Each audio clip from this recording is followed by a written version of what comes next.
Bismillahirrahmanirrahim. Assalamualaikum warahmatullahi wabarakatuh. Alhamdulillahi wa kafa, wassalatu wassalamu ala rasulillahil mustafa wa ala alihi wa sahbihi wa man hitada, amma ba'du. Sahabat beriman yang dirahmati Allah, pada kesempatan yang berbahagia ini saya mengajak kita semua untuk bersama-sama menyimak kajian yang sangat luar biasa yang akan disampaikan oleh guru kita Al-Ustaz Abdul Somad. Tentunya banyak sekali ilmu, hikmah, dan manfaat yang bisa kita jadikan pelajaran dalam kehidupan kita sehari-hari. Berikut ini mari kita simak bersama isi tausiah beliau. Selamat mendengarkan. Terkejut atas perlakuan Bani Israel yang hari ini sudah menjadi sebuah negara. Negara itu bernama Israel. Hari berganti, musim berubah, zaman sudah modern, tapi tingkah, pola, cara mereka bertindak sudah disebutkan dalam Al-Quran 1445 tahun yang lalu. Begitulah Allah Subhanahu wa ta'ala ingin menceritakan kepada kita. Kalau kita baca Al-Quran, fa'tabiru, ambil pelajaran bagaimana jahatnya Bani Israel. Kenapa kita dapat pahala membunuh cicak?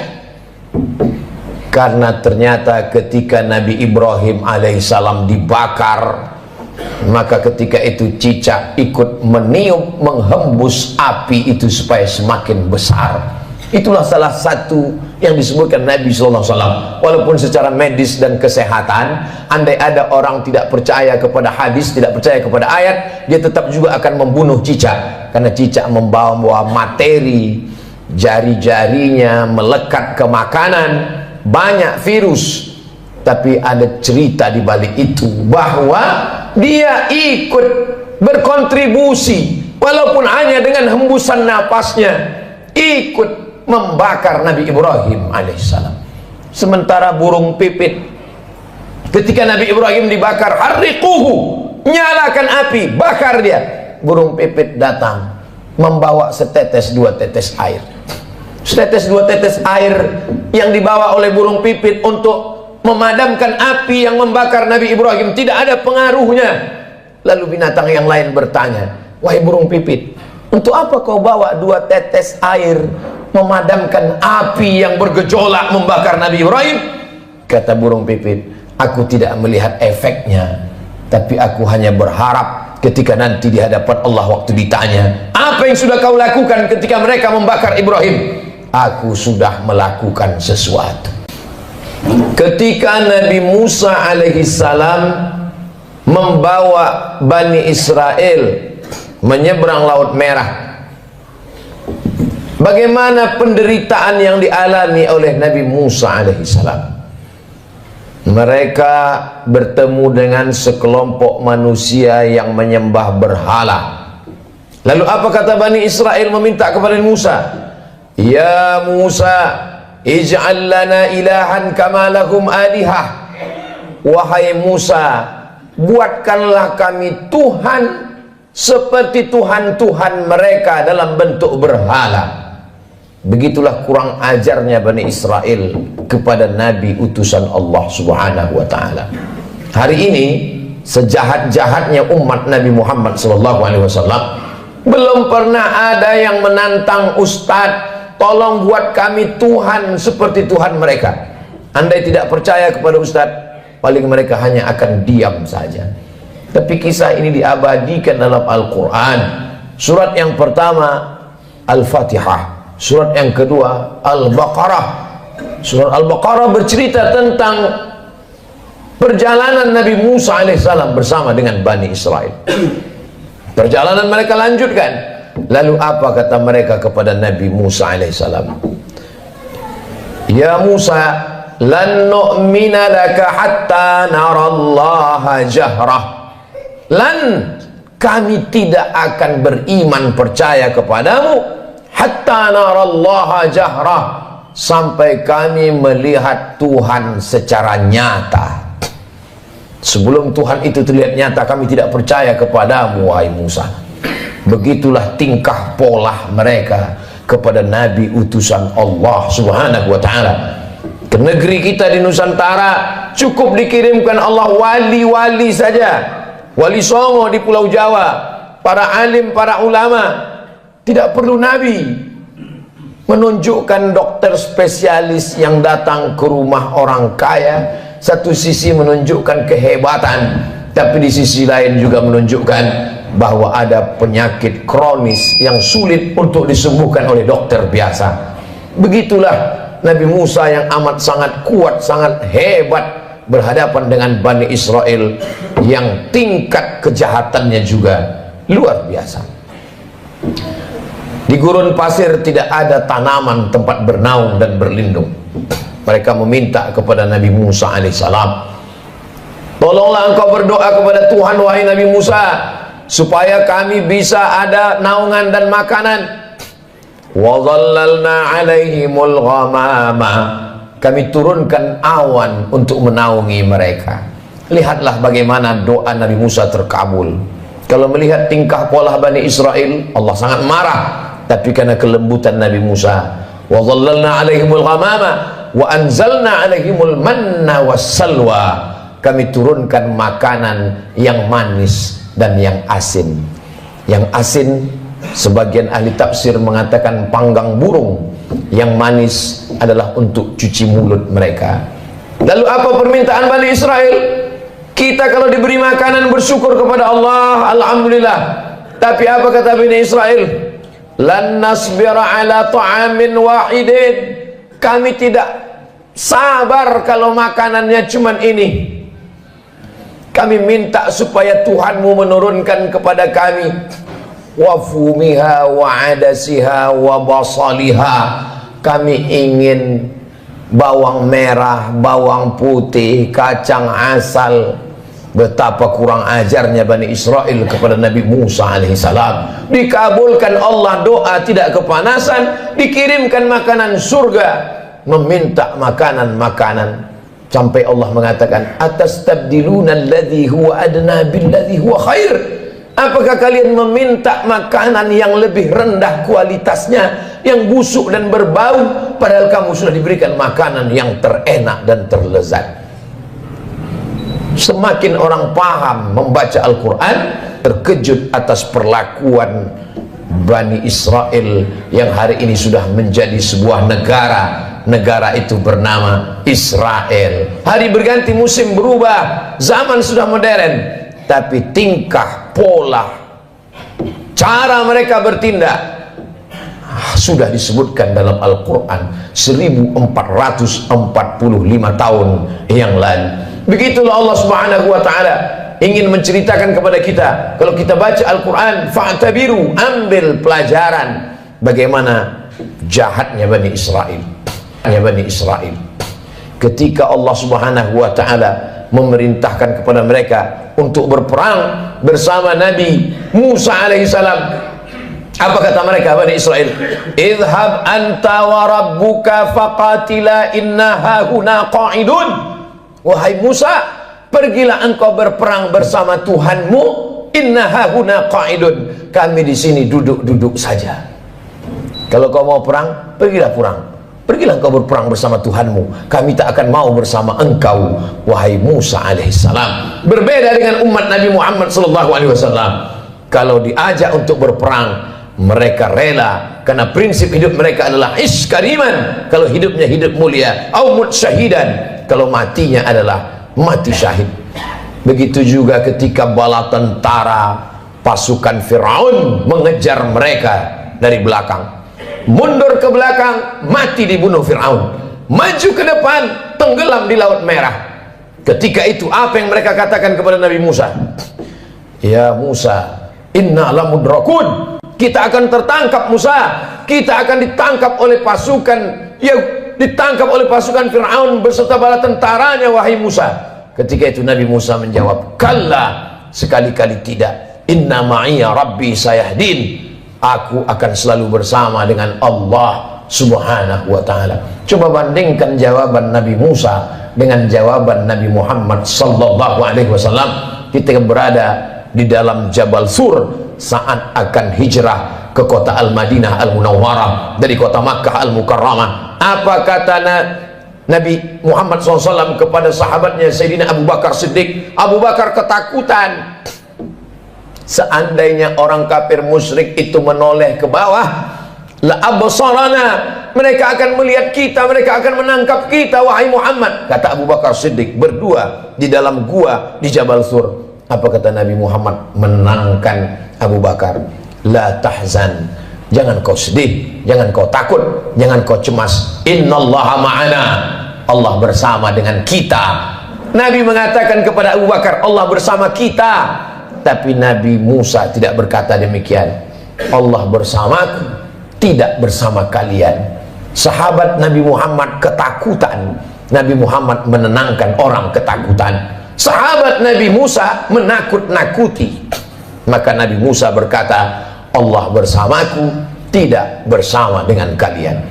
Segala yang diceritakan Allah dalam Al-Quran, yang selama ini orang hanya membaca tulisan di atas kertas, hari ini mata melihat, menyaksikan. Untuk peduli kepada Palestina tidak perlu menjadi seorang Muslim, tidak perlu menjadi orang Islam, cukup menjadi manusia saja. Hari ini Allah ingin menyingkapkan tabir betapa Allah menunjukkan kebatilan, tapi sampai masanya nanti pertolongan Allah Subhanahu wa ta'ala akan datang. Kenapa kita dapat pahala membunuh cicak? Karena ternyata ketika Nabi Ibrahim alaihissalam dibakar, maka ketika itu cicak ikut meniup, menghembus api itu supaya semakin besar. Itulah salah satu yang disebutkan Nabi SAW. Walaupun secara medis dan kesehatan, andai ada orang tidak percaya kepada hadis, tidak percaya kepada ayat, dia tetap juga akan membunuh cicak. Karena cicak membawa materi, jari-jarinya melekat ke makanan, banyak virus. Tapi ada cerita di balik itu, bahwa dia ikut berkontribusi walaupun hanya dengan hembusan napasnya, ikut membakar Nabi Ibrahim alaihissalam. Sementara burung pipit, ketika Nabi Ibrahim dibakar, harriquhu, nyalakan api, bakar dia. Burung pipit datang membawa setetes dua tetes air. Setetes dua tetes air yang dibawa oleh burung pipit untuk memadamkan api yang membakar Nabi Ibrahim tidak ada pengaruhnya. Lalu binatang yang lain bertanya, wahai burung pipit, untuk apa kau bawa dua tetes air memadamkan api yang bergejolak membakar Nabi Ibrahim? Kata burung pipit, aku tidak melihat efeknya, tapi aku hanya berharap ketika nanti di hadapan Allah waktu ditanya, apa yang sudah kau lakukan ketika mereka membakar Ibrahim? Aku sudah melakukan sesuatu. Jangan pernah menganggap sepele perbuatan kita hari ini. Kita tak bisa datang ke Palestina memakai baju perang, tapi kalau kita berkumpul bersama, mengumpulkan dana, duit itu akan dikirim melalui lembaga yang terpercaya, di antaranya dompet duafa, untuk membeli susu bayi, untuk membeli selimut, untuk membuat sumur bor supaya mereka bisa makan dan minum.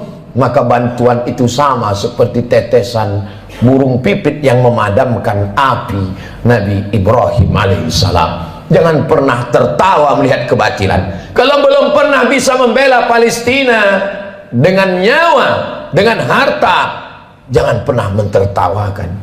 Karena dulu 1945 ketika kita Presiden Insinyur Soekarno, Bung Hatta memproklamirkan kemerdekaan Indonesia, di antara umat di dunia ini yang mendukung kemerdekaan kita adalah Imam Amin Al-Husaini, seorang mufti. Jabatan tertinggi di Palestina dalam bidang agama dipegang oleh mufti.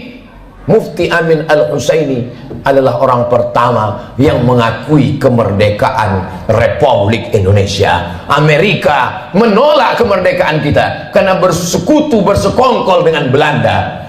Tapi Palestina, mereka adalah orang yang memberikan support, doanya, pengakuan, karena syarat merdeka punya wilayah teritorial, ada pemerintahannya. Jangan lupa, ada syarat untuk menjadi negara merdeka, diakui oleh negara lain. Negara pertama yang mengakui kita adalah Mesir. Mufti pertama yang mengakui kita adalah Mufti Palestina. Ketika itu mereka negara yang merdeka, Palestina sebagai sebuah negara. Saat kita merdeka 1945, Palestina negara merdeka dan mengakui kita sebagai negara. Barulah tahun 1946 orang Israel datang berduyun-duyun dari seluruh negara, merampas, mencabik-cabik, mencaplok wilayah Palestina. Dan sekarang jumlah mereka di sana 5 juta orang berkumpul. Yang awalnya mereka hanyalah pengungsi, mereka tidak punya daratan, mereka tidak punya negara, tapi memang mereka penjajah yang pada akhirnya dunia mereka kuasai. Satu-satunya negara yang tak dapat mereka kuasai adalah Palestina. Dari sejak kita kecil, mata kita menatap televisi tak berwarna. Yasser Arafat memperjuangkan.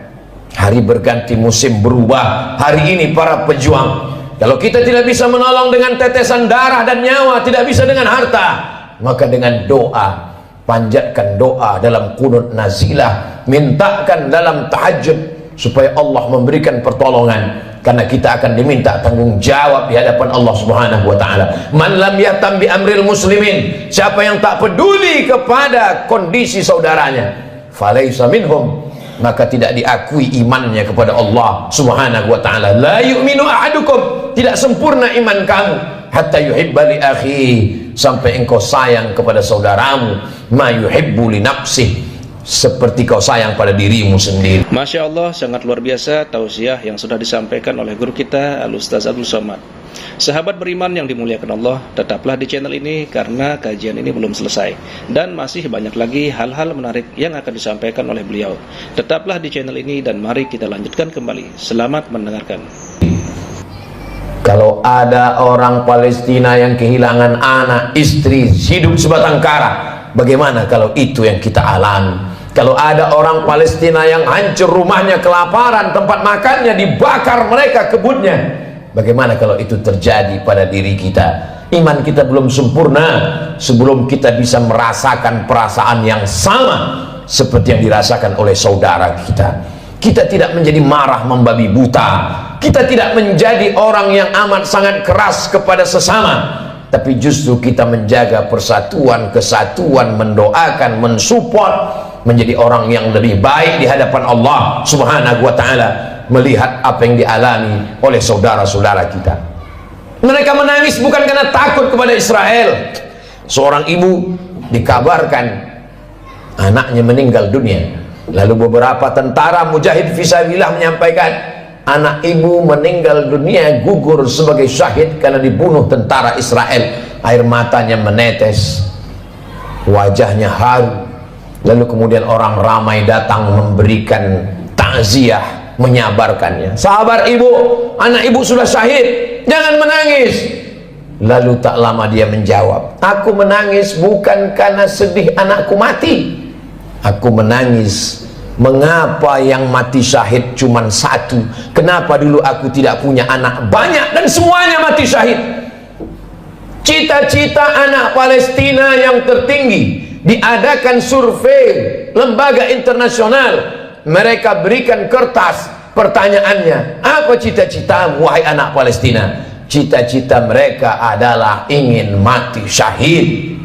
Sejak 1946 Israel datang sampai hari ini 2023. Kenapa mereka tidak pergi ke Amerika, ke Eropa, ke Australia untuk mendapatkan suaka politik? Tak bisakah mereka menempuh jalur darat? Bisa.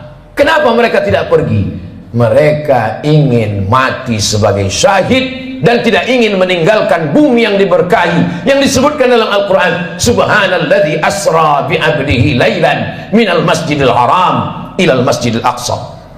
Kalau hari ini kita merasa kasihan, sesungguhnya yang lebih layak dikasihani adalah diri kita yang tidak pernah mementingkan agama Allah, yang tidak pernah bercita-cita ingin menjadi syahid.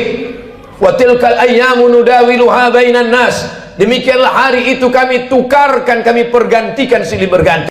Untuk apa Allah buat ada tahun lalu dan tahun ini? Untuk apa Allah buat ada Jumat yang lalu dan Jumat ini? Liya'lamallahu alladhina amanu, Allah mau melihat siapa yang imannya istiqamah. Wa yattakhidha minkum syuhada, Allah ingin melihat siapa yang mati syahid. 17 Agustus bukan hanya sekedar mensyukuri nikmat kemerdekaan, tapi juga mengenang mereka yang mati syahid. Tanah yang kita injak adalah tetesan darah para syuhada. Tempat kita berjalan adalah kain kafan mereka yang mati syahid. Negeri ini merdeka karena mereka mati syahid. Siapa yang menyampaikan itu? Yang menyampaikan itu adalah para alim dan ulama. Kalau kita hari ini kasihan, sesungguhnya sisakanlah rasa kasihan pada diri kita sendiri yang belum tentu diterima Allah. Kita semua akan diminta tanggung jawab nanti di hadapan Allah Subhanahu wa taala. Salahuddin Al-Ayyubi, kalau dia ditanya Allah, apa yang sudah kau lakukan wahai Salahuddin? Salahuddin menjawab, aku sudah memerdekakan Palestina. Ditakdirkan Allah kita hidup tahun 2023. Zaman dulu kalau terjadi pembunuhan orang di Nusantara, nenek moyang kita tak tahu apa yang terjadi di Palestina. Beritanya lambat. Hari ini pembunuhan di detik ini, videonya langsung di-share dan kita bisa melihatnya. Kita diminta tanggung jawab di hadapan Allah Subhanahu wa taala. Salat kita, puasa kita, zikir kita, tapi jangan lupa kita akan diminta tanggung jawab. Apa peduli kita kepada Masjidil Aqsa, tempat Isra Mi'rajnya Nabi Muhammad SAW. Mudah-mudahan Allah mengampuni segala dosa-dosa, kesilapan dan kesilapan kita. Kita ajarkan kepada anak-anak kita tentang peduli kepada Palestina, tentang peduli kepada Masjidil Aqsa, tentang peduli kepada agama Allah Subhanahu wa taala. Barakallahu li wa lakum fil Qur'anil azim wa nafa'ani wa iyyakum bima fihi minal ayati wadh-dhikril hakim wa taqabbala minni wa minkum tilawatahu innahu huwal ghafurur rahim. Alhamdulillahirabbil alamin. Demikianlah tausiah penuh ilmu, hikmah dan manfaat yang sudah disampaikan oleh guru kita Al-Ustaz Abdul Somad. Sahabat beriman yang dimuliakan Allah, mari kita doakan guru kita, semoga beliau selalu diberikan kesehatan dan dimudahkan segala urusannya. Dan buat sahabat semua yang sudah setia menyimak kajian ini sampai selesai, saya ucapkan terima kasih banyak. Semoga Allah Subhanahu wa taala melimpahkan segala rahmat dan karunia-Nya kepada sahabat semua. Selalu diberikan kesehatan, dimudahkan segala urusannya dan dilancarkan rezekinya. Amin ya rabbal alamin. Demikian yang dapat saya bagikan, kurang lebihnya mohon maaf. Sampai bertemu lagi di kajian berikutnya. Wabillahi taufik wal hidayah. Wassalamualaikum warahmatullahi wabarakatuh. Setelah kita mendengarkan bersama kajian yang sangat luar biasa dari guru kita Al-Ustaz Abdul Somad, sekarang mari kita lanjutkan aktivitas kita masing-masing. Semoga apa yang sudah beliau sampaikan kepada kita semua menjadi ilmu yang bermanfaat dalam kehidupan kita sehari-hari. Buat sahabat semua, saya ucapkan selamat beraktivitas dan sukses selalu. Sampai bertemu lagi di video berikutnya. Wassalamualaikum warahmatullahi wabarakatuh.